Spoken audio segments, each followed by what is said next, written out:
بالله من الشيطان الرجيم. بسم الله الرحمن الرحيم. هل ينظرون إلا أن تأتيهم الملائكة أو يأتي أمر ربك كذلك فعل الذين من قبلهم وما ظلمهم الله ولكن كانوا أنفسهم يظلمون فأصابهم سيئات ما عملوا وحاق بهم ما كانوا به يستهزئون وقال الذين أشركوا لو شاء الله ما عبدنا من دونه من شيء نحن ولا آباؤنا ولا حرمنا من دونه من شيء كذلك فعل الذين من قبلهم فهل على الرسل إلا البلاغ المبين ولقد بعثنا في كل أمة رسولا أن اعبدوا الله واجتنبوا الطاغوت فمنهم من هدى الله ومنهم من حقت عليه الضلالة فسيروا في الأرض فانظروا كيف كان عاقبة المكذبين إن تحرص على هداهم فإن الله لا يهدي من يضل وما لهم من ناصرين. معزز سامعین کرام، یہ سورۃ النحل ہے. سورۃ النحل یہ سورہ نمبر 16 ہے اور اسی سورت سے ابھی آپ کے سامنے آیت نمبر 33 سے لے کر کے آیت نمبر 37 تک 33 نمبر کی آیت کریمہ سے لے کر کے 37 نمبر کی آیت کریمہ تک آپ کے سامنے تلاوت کی گئی. اس سے پہلے جب سورۃ النحل شروع کیا گیا تھا تو آپ کو بتلا دیا گیا تھا کہ یہ سورت جو ہے یہ مکی سورت ہے، اور مکی سورتوں کی ایک خصوصیت یہ بھی ہے کہ اس میں اللہ تبارک و تعالیٰ نے جو اپنا کلام بیان فرمایا ہے تو مخاطب ڈائریکٹ مشرکین مکہ کو کیا ہے. ڈائریکٹ ان کو خطاب کر کے اللہ تبارک و تعالیٰ نے یا تو ان کو نصیحت فرمائی ہے یا پھر ان کے اعتراضات کا جواب دیا ہے. اللہ تبارک و تعالیٰ فرماتے ہیں آیت نمبر 33 میں کہ هل ينظرون الا ان تأتيهم الملائكة او يأتي امر ربك كذلك فعل الذين من قبلهم وما ظلمهم الله ولكن كانوا انفسهم يظلمون، کہ کیا یہ لوگ اس بات کا انتظار کر رہے ہیں کہ فرشتے ان کے پاس آ جائے یا پھر اللہ کا عذاب ان کے اوپر آ جائے؟ اسی طرح کا کام ان سے پہلے کے لوگوں نے بھی کیا، اور اللہ تبارک و تعالیٰ نے ان کے اوپر ظلم نہیں کیا لیکن ان لوگوں نے اپنے آپ پر ظلم کیا. معزز سامعین کرام، یہ جو آیت کریمہ ہے اس میں اللہ تبارک و تعالیٰ نے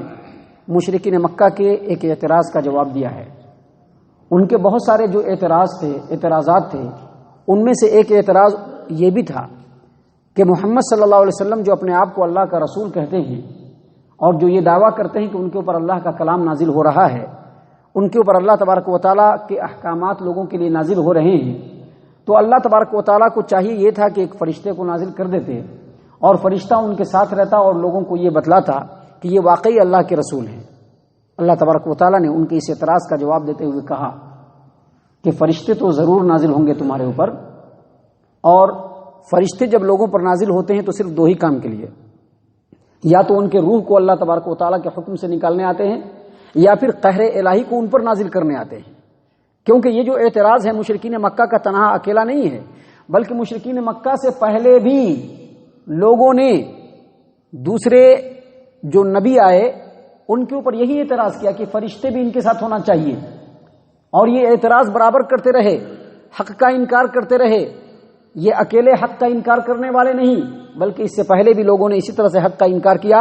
اور جب انہوں نے حق کا انکار کرنے میں حد سے آگے بڑھ گئے تو اللہ تبارک و تعالیٰ نے ان کے عملوں کے پاداش میں، ان کے عملوں کے بدلے میں اللہ تبارک و تعالیٰ نے فرشتوں کو نازل کیا اور قہر الہی کو نازل کیا اور ان تمام کو نیست و نابود کر دیا. اب مشرکین مکہ کے ساتھ بھی یہی معاملہ ہونے والا ہے. اللہ نے کہا کہ کیا اب وہ لوگ اسی بات کا انتظار کر رہے ہیں کہ فرشتوں کو ہم نازل کر دیں یا اللہ کے عذاب ان کے پر آ جائے؟ تو یہ کام یہ پہلے انہوں نے کام نہیں کیا ہے بلکہ اس سے پہلے بھی لوگوں نے یہی کام کیا ہے، اور ان لوگوں پر بھی اللہ نے ظلم نہیں کیا بلکہ اپنے کرتوتوں سے انہوں نے اپنے آپ پر ظلم کیا ہے. معزز سامعین کرام، اگلی آیت کریمہ میں اللہ نے اسی بات کو بتلایا کہ فَأَصَابَهُمْ سَيِّئَاتُ مَا عَمِلُوا، ان کے کرتوتوں کی وجہ سے جو ان کو عذاب پہنچنا چاہیے ان سے وہ دوچار ہوئے، اور جس عذاب کا وہ مذاق اڑایا کرتے تھے اس عذاب نے ان کو چاروں طرف سے گھیر لیا. اس کے بعد اللہ فرماتے ہیں کہ وَقَالَ الَّذِينَ أَشْرَكُوا لَوْ شَاءَ اللَّهُ مَا عَبَدْنَا مِن دُونِهِ مِن شَيْءٍ نَحْنُ وَلَا آبَاؤُنَا وَلَا حَرَّمْنَا مِن دُونِهِ مِن شَيْءٍ. یعنی مشرکین یہ کہتے ہیں کہ اگر اللہ تبارک و تعالیٰ چاہتا تو ہم اللہ کے علاوہ کسی کو شریک نہ کرتے، اللہ کے علاوہ کسی کو بھی اللہ کی عبادت میں شریک نہ کرتے. ہم جو شرک کر رہے ہیں یہ اپنی مرضی سے نہیں کر رہے ہیں، یہ تو اللہ تبارک و تعالیٰ چاہ رہا ہے تو ہم کر رہے ہیں. اگر اللہ نہ چاہتا تو ہم کسی کے ساتھ شرک نہ کرتے، اور نہ ہی ہمارے آباء و اجداد شرک کرتے، اور نہ ہی ہم کسی حرام چیز کو حلال قرار دیتے یا حلال چیز کو حرام قرار دیتے. معزز سامعین کرام، ایک بات یاد رکھیے، اللہ تبارک و تعالیٰ نے اگر کسی چیز کو حلال قرار دیا ہے اور کوئی اس کو اپنی مرضی سے حرام قرار دیتا ہے تو یہ بھی شرک ہے. اور اگر اللہ تبارک و تعالیٰ نے کسی چیز کو حرام قرار دیا ہے اور کوئی اپنی مرضی سے اس کو حلال قرار دے، یہ بھی شرک ہے. جامع ترمذی ابواب تفسیر القرآن باب ومن سورۃ التوبہ، سورۃ التوبہ آیت نمبر 31، اللہ فرماتے ہیں اتخذوا احبارهم ورهبانهم اربابا من دون اللہ. ان یہودیوں نے اپنے علماء اور اپنے احبار کو اللہ کے مقابلے میں رب بنا لیا. عدی بن حاتم جو تھے وہ پہلے عیسائی تھے، وہ مسلمان ہوئے. یہ آیت کریمہ نازل ہوئی تو انہوں نے کہا کہ ہم بھی عیسائی تھے لیکن ہم لوگ یہودی تھے، لیکن ہم لوگوں نے اپنے احبار کو، اپنے علماء کو کبھی بھی رب نہیں بنایا. تو محمد صلی اللہ علیہ وسلم نے ان سے کہا، ان سے پوچھا کہ بتاؤ، یہودیوں کے علماء جن چیزوں کو حلال قرار دیتے تھے یا جن چیزوں کو حرام قرار دیتے تھے، کیا تم لوگ ویسا مان نہیں لیتے تھے؟ کہا کہ ہاں، ہم ویسا مان لیتے تھے. کہا کہ بس یہی رب بنانا ہے. تو یہاں پر دراصل بتلانا یہ مقصود ہے کہ مشرکین مکہ جو تھے وہ شرک بھی کرتے تھے اور بہت سارے اللہ تبارک و تعالیٰ کی حلال چیزوں کو حرام بھی قرار دیتے تھے. اور جو ان کا یہ جرم تھا، اس جرم کو صحیح ثابت کرنے کے لیے وہ یہ کہتے تھے کہ ہم جو اللہ کے ساتھ دوسرے دیوی دیوتاؤں کو شریک کر رہے ہیں یہ تو اللہ تبارک و تعالیٰ کی مرضی کے مطابق ہے، اللہ اگر نہیں چاہتا تو ہم ایسا نہیں کرتے. اور ساتھ ہی ساتھ وہ یہ بھی الزام دیتے تھے کہ ہم جو بہت ساری حلال چیزوں کو حرام قرار دیتے ہیں یہ تو اللہ تبارک و تعالیٰ کی چاہت ہے، اگر اللہ چاہتا تو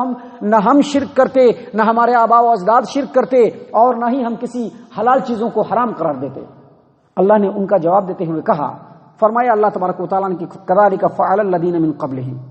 جس طرح سے اپنے جرم کو جائز قرار دینے کے لیے تم بہانے بازی کر رہے ہو اور دلیل کے طور پر یہ بات پیش کر رہے ہو، تو یہ کوئی نئی بات نہیں ہے. آپ کو بتلایا جا چکا ہے کہ مشرکین مکہ سے جب پوچھا جاتا تھا کہ بتلاؤ محمد عربی صلی اللہ علیہ وسلم کے اوپر جو تمہارے مکہ کے اندر نبی بن کے آئے ہیں، جن کا دعویٰ نبی ہونے کا ہے، ان کے اوپر جو کتاب، جو قرآن، جو تعلیم نازل ہو رہی ہے وہ کیا ہے؟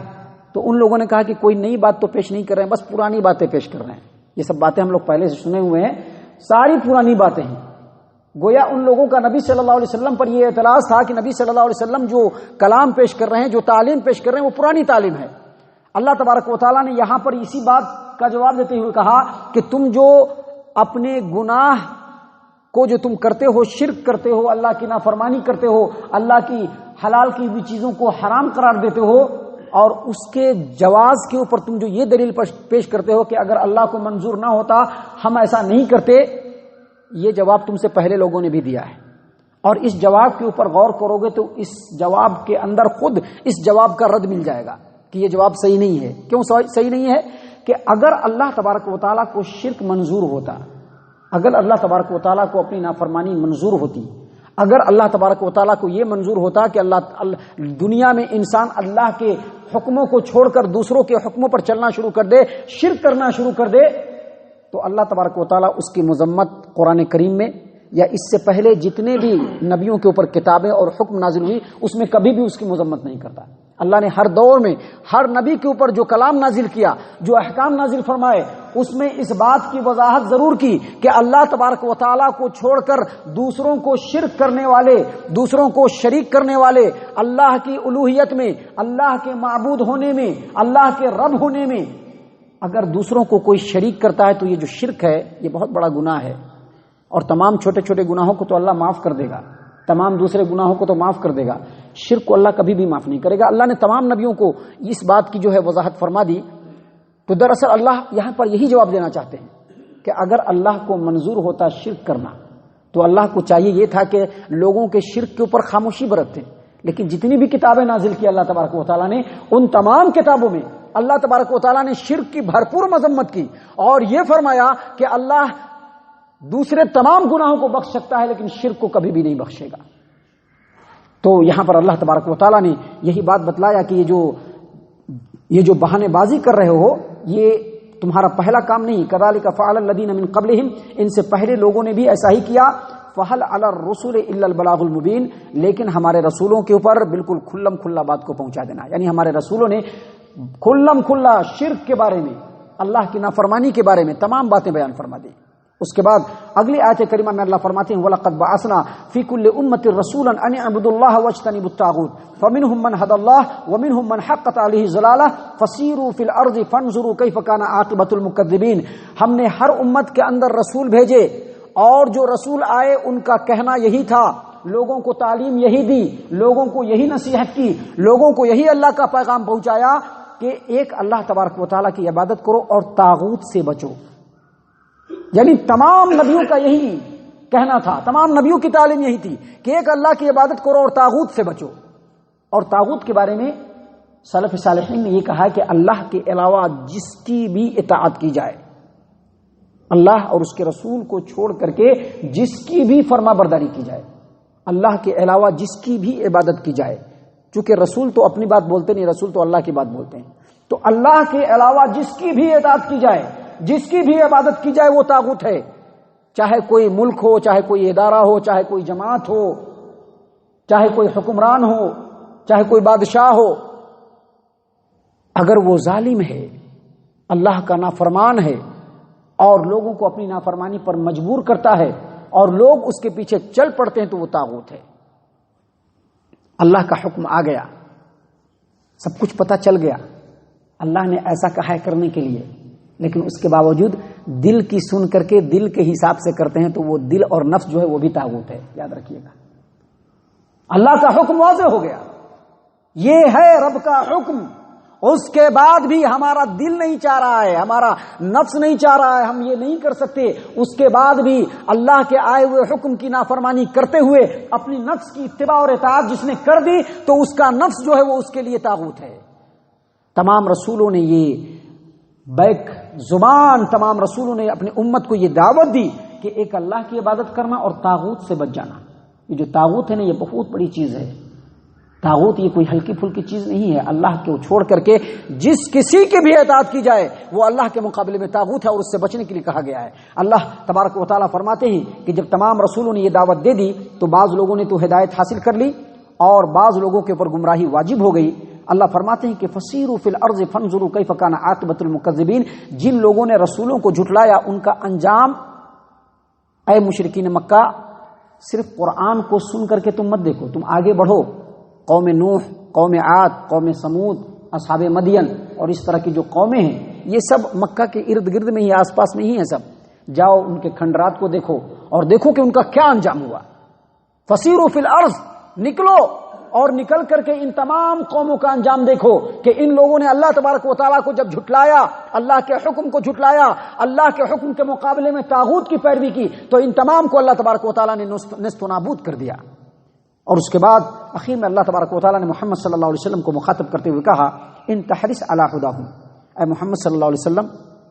یہ جو کافر اور مشرکین ہیں یہ ہدایت پا جائیں، آپ کو بڑی تمنا ہے اس کی کہ یہ ہدایت پا جائیں، لیکن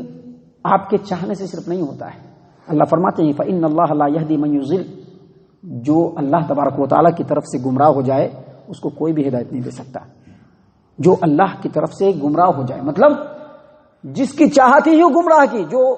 ہدایت نہیں چاہ رہا ہے اور جو ہدایت نہیں چاہتا ہے اللہ تبارک و تعالیٰ اس کو ہدایت نہیں دیتا ہے. اللہ فرماتے ہیں کہ جس کو اللہ ہدایت نہ دے، جو گمراہ جس کو اللہ کر دے اس کو کوئی بھی ہدایت نہیں دے سکتا. وما لهم من ناصرین، اور اس کا کوئی مددگار بھی نہیں ہو سکتا. لہذا ہمیں چاہیے کہ ہم اللہ تبارک و تعالیٰ سے ہدایت مانگتے رہیں. صرف ہدایت نہ مانگے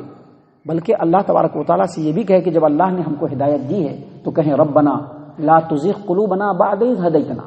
جب ہدایت دے دیا تو دل کے اندر ٹیڑھاپن اللہ تبارک و تعالیٰ نہ لا. اللہ سے ہدایت بھی مانگے، ہدایت سے ہٹنے کی اور گمراہ ہونے سے پناہ بھی اللہ تبارک و تعالیٰ سے مانگے. اللہ تبارک و تعالیٰ ہم تمام کو ان آیات کے اوپر غور و فکر اور تدبر کرنے کی توفیق عنایت فرمائے. اللہ تبارک و تعالیٰ اپنی ہدایت سے ہم تمام کو سرفراز فرمائے. اللہ تبارک و تعالیٰ ہم تمام کو صحیح معنوں میں مومن اور مسلمان بنائے. ہم تمام کو رسول اکرم صلی اللہ علیہ وسلم کی سنت کا متبع بنائے. ہم تمام کو اللہ تبارک و تعالی مومنین کے صف میں شامل فرمائے، جنت الفردوس میں جگہ عطا فرمائے۔ اے اللہ ہم تمام کو جہنم سے پناہ دے، اے مالک الملک ہم تمام کو جہنم سے پناہ دے، اے رب العالمین ہم تمام کو جہنم سے پناہ دے، آمین یا رب العالمین۔ وما علینا الا البلاغ المبین۔